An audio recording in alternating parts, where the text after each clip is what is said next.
It's your board game dessert time, folks. It's time for Game Pie. Of course, Game Pie is when Mandi and I serve up a selection of games based on our whims and our excellent taste because we don't like ranking things, but we do love baked goods. The Game Pie of this episode is full of games we are anticipating at PAX Unplugged 2024.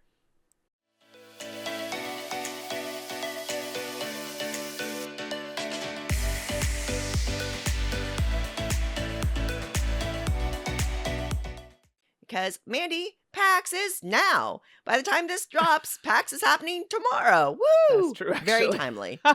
Good time for this. Very exciting indeed. So, as usual, for me, Mandi, I kept this mostly to games that you could actually purchase there, not just demo. It's not a big deal, big distinction. There were only so many games that I saw that weren't also at other conventions previously this year. Right. I don't know. But let's see what you came up with. Sure. So, unfortunately, I can't say the same to Suzanne. They're going to be available to play there, but I don't know. I mean, I don't even have my copies yet, so there's that. So, the first slice of pie on my PAX Unplugged anticipation games list is Civolution. And Civolution is one that I mentioned in our PAX list that we had a while back, and this is a Feld game. Y'all know I love my Stefan Feld games, and I haven't talked about one in a while. And this one is definitely on the heavier side. I think it's like a 4 out of 5 on BGG, if not higher. I'm assuming that's a chunky kid. It is, and I'll be very honest with you. All I saw was Feld. I'm like, ooh, it looks like it's a bit crunchy. I'm assuming hopefully it has some like Civ. I do enjoy actually Civ games. I just don't get to play them very often. And economic type games. Again, another type of game I like to play. I just don't get to play often, but I think that's kind of parts of this game. Definitely a Euro, and it has dice selection. So, I mean, you had me with all of that. So that's as much as I'm going to provide to you now, because that's as much as I know. I've actually pre-ordered this. It's come in, and they're going to have it to play at PAX. So I'm looking forward to at least getting a little taste of it to see if my purchase was indeed worth it. So Civolution, my first slice of pie. I like it. I don't know if it sounds like one I'll ever get to play, Sure. but I'm excited for you. The first game up for me, sorry folks, I've got a little bit of the flu right now, so I might be a little off, apologies, is Creature Caravan from Red Raven Games, one of my all-time favorite publishers. Creature Caravan is a newer game, and, you know, Ryan Lockett has been leaning into these kind of narrative games lately, like Above and Below, and Now and Then, and Now and Later, and all this Islebound and stuff like that. And I'm excited for Creature Caravan because it's a different game. It's a different type of game from them. Right. This is a card-driven, multi-use cards. Oh, one of my favorite mechanisms, worker placement games with dice workers. There are so many magical things. Multi-use cards, worker placement, dice workers, Ryan Lockett, Red Raven Games. All the things. It sounds just like a recipe for a new favorite game for me. So I'm very, very excited to check out Creature Caravan. That sounds so good. I mean, had me with dice. But also, can Red Raven Games come out with a solo RPG? Doesn't have to be a book. Could be like a book with cards. I think it would be amazing. Just throwing that out there as an idea if you're listening. My second slice of PAX Unplugged anticipation pie is a game that I've seen at my game nights, and I think it was probably a crowdfunding game. I could be wrong. I just haven't had a chance to take a closer look at it, and that's Unconscious Mind. And just so I don't get in trouble for this, I have been approached at game night if I would like to play. I just haven't had a chance to do so. But if I'm going to be at PAX, I wouldn't mind seeing a little more about this. I think just looking at the art is lovely. I'd be really curious to know a little bit more of the actual game. And of course, it's another one of those crunchy ones, just under a 4, a 5 on BGG. And again, Euro style worker placement. Engine building, Suzanne. I know you do enjoy a good engine building, but this definitely is going to be on the heavier side, so I could see it just being a little difficult if I do end up getting it to the table often. That's been a thing as of late, so it's busy. Apparently, there are also, I think it has Rondell in it as well, which, I'm like, it's hitting all the things for me. And anybody that I've seen play it has really enjoyed it. So, again, another one I didn't know a ton about, but I'd seen it and seen people talk about it. Unconscious Minds is one I would at least like to take a peek at. Cool. Next slice up for me is In the Ashes. This is a solo adventure RPG board game in a book. Wait. What? Do I know about? I think I know about this. Okay, very excited. Okay, keep going. Sorry. Okay. I was like, because Mandi, it's right up our alley. Oh, 100%. Right? So this is an actual bound book, and all you need to play is a pencil. No cards, no dice, nothing. It's all in the book. It's got some mechanism where you have action options on a page and only so many action points, and an action could be move or use an item or attack, things like that. So you have to make choices along that. Some pages, it looks like it has actual maps printed in them, like hex grids with people that you can talk to or attack or things like that. It looks very, very clever. It looks very deep. And Mandi, you know, I after experimenting, I discovered I wasn't really a journaling solo RPG person. It's just not my thing. Sure.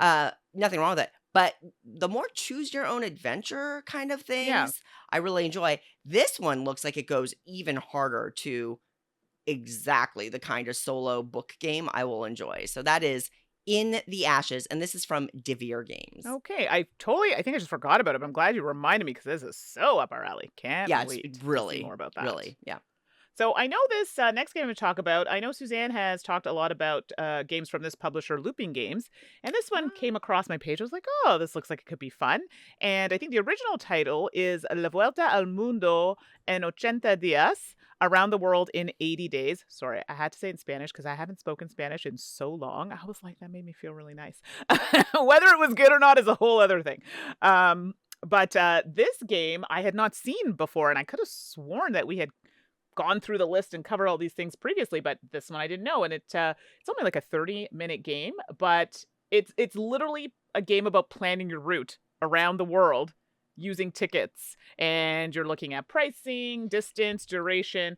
Again, I'm not a planner, but this kind of thing and that kind of time frame sounds like something I might enjoy. Again, that's as much as I know about it, but it is going to be available at PAX, and I'd like to get into more of the looping games because they seem to be a little trickier to get here in Canada, so I wouldn't mind taking a peek while I'm there at PAX. So that is Around the World in 80 Days.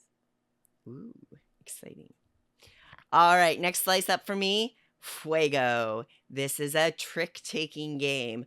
And I've mentioned these designers before, Jason Hager and Darren Reckner. Disclosure, they are the designers of Unmatched Adventures, the original system for Unmatched Adventures. They're really great guys. They work under the name Dirtle Games. Okay. And I think they're rising stars in the industry in general. Nice. And here we have Fuego. It's a trick-taking game. And hey, Mandi, we love a good trick-taking game. Of course. This one has a system where you play in teams against each other. High cards will win you tricks. Low cards earn you points. There's a flame mechanism, hence the Fuego, where you can kind of up the value of certain tricks or certain cards during the trick, that kind of thing. It's a little more complicated than a flat-out trick-taking game, but I think it's got some really good kind of player interaction between the teams involved in it. Right. And it's with Keymaster Games. So you know the production is going to be amazing. Exactly. Oh, Keymaster. I know, right? Keymaster. I had no idea. So that is Fuego from Keymaster Games. I feel like we have the Spanish. I'm pretty sure Fuegos come le même en français feu, like fire, smoke, fire, something like that. So yeah. Okay. I'm just checking. I'm on a vibe today, everybody. Okay. So my last slice of pie, well, here we go. It's a trick-taking game. Surprise! But I hadn't seen it, and it just popped across my page, and that is the Fellowship of the Ring trick-taking game. So as soon as I saw that, the theme's not terrible, and it's trick-taking, so I'm like, hey, let's give it a go. So it is a game that allows you the opportunity to play with 2 players, but then you have to play with a dummy player. I'm not a fan of that part. So this will be one that I will be playing with 3 or more players to see how it is. The theme is there from what I'm seeing. It's rated very highly online, and it's about a mid-weight trick-taking game. So again, not one I know a ton about, but I've seen a few people talk about it, and then, like I said, just popped up. So I'm like, you know what? I'm going to be there. I think Asmodee is showing it, so I will make a concerted effort to at least find it, try it, and report back. So Fellowship of the Ring trick-taking game. One I'd like to try. Ooh, that is going on my list. That sounds really cool. Very strong. All right, and my last slice for PAX Unplugged Anticipation Pie is a total cheat, and I don't care because I want to raise awareness about this event. There is an indie games night market at Pax Unplugged on Saturday, December 7th at 7 p.m. Oh, nice. in Q Hall. Indie Games Night Market is being organized by Daniel Newman of New Mill Games. Daniel is a publisher and a designer, and Daniel was inspired by Tokyo Game Market. And Tokyo Game Market is just full of publishers of all sizes, but a lot of very like super small, super niche, independent designers. They make 20, 30 copies of their game by hand, sell what they, sell out, they're done, right? Right. And that just allows you to have a moment, right? It allows these designers to get their games out there and to get them played and touched and appreciated and visible, but they don't have to go into a huge production. They don't have to get published, all that kind of other stuff. And creating a system to allow that creativity to shine. And that's what Indie Games Night Market is at Pax Unplugged. It's taking that model and trying to bring it to the States for the first time. And I think that that is an amazing goal. So Indie Games Night Market, December 7th, 7 p.m., Q Hall. 20 small independent designers are bringing their handcrafted games, limited copies. Right. I've seen some of the designers talking about what they're going to bring. There's going to be some really, really cool stuff. A couple of them I've heard have already been picked up by larger publishers, but you can kind of get in and be the hipster and get like the indie, the handmade, lovingly crafted versions here at Indie Games Night Market. It's a great way to support independent game designers and maybe get in first on some of, next year, 2-year hits down the line. So check that out at PAX Unplugged in Q Hall. Sounds great. Good stuff there. I'm really, really want to go. So I'm hoping I can make my schedule work so I can go buy all the games. Like, just you'll have to give me one of everything. You'll have to tell me. So I'm at an event that's happening off-site with one of the foundations that I work with, Rose Gauntlet Foundation. So let me know how it goes. I will. Alrighty, there you go, folks. Our PAX Unplugged anticipation pie. Mandi and I will be at PAX Unplugged, so please, I will mostly be at the Restoration Games space. Mandi, I know you're going to be flitting around. You'll often be with Rose Gauntlet, correct? Yeah, so I'll be actually primarily, just floating around, playing some games, and helping out with some offsite events with Rose Gauntlet. So, hey, if you see us, say hi. And I say this every time, and I really love that people actually do this. I get so busy at conventions now, I don't have time to always go and see everything. Right. So if you're at PAX Unplugged and you see me, swing by, say hi, and tell me what you are seeing that I should check out and make time to check out, because that really helps me kind of focus my time when I do get free time to run around, and I always love that. Absolutely. Next episode, I have no idea what we're doing for Game Pie. I don't know. It's all a whirlwind. We're headed into the holidays. It's a mad bonkers time. But if you have any suggestions for Game Pie, or if you have any suggestions about what to check out at PAX Unplugged, you can always email us at saltandsassgames@gmail.com, or you can chime in on the Board Game Geek Guild thread that we will create. I will catch up. I'm a little behind because I had this I had a power outage for 5 days and I've been sick and it really threw everything off, but I will catch up on that. You can chime in on any of your comments about PAX Unplugged in that thread as well, Guild 4131, or hit us up on social media. Yeah, you could be watching us right now on the YouTubes, but we also do things on the Twitch. I know I sound so old when I say that. And you can find us at either of those places at Salt and Sass Games. That's Salt and Sass Games. We have also migrated the channel over to Blue Sky. The skies are blue at Blue Sky. So you can find us there at Salt and Sass. I think it's at Salt and Sass or Salt and Sass Games, Suzanne. I don't remember. It's just Salt and Sass. I think it's just Salt and Sass. Yeah, I just want to make sure. So Salt and Sass at Blue Sky. So reach us there. You can find me on Instagram, Blue Sky, basically most social media areas at 613Mandi, and that's Mandi with an I. How about you, Suzanne? And you can find me in all those spaces as well. I'm at 425 Suzanne. I will just do a little more plug for Blue Sky.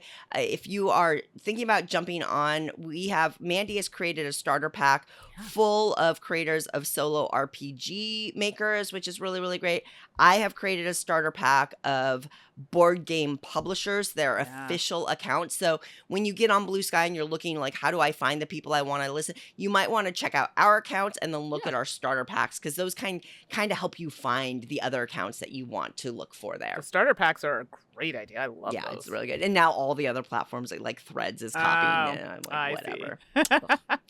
Anyway, if you're home, if you're at Pax Unplugged, just make sure that you are staying warm, staying healthy, drinking a lot of water, staying hydrated, and playing a lot of games. We'll see you next time. Bye, everybody.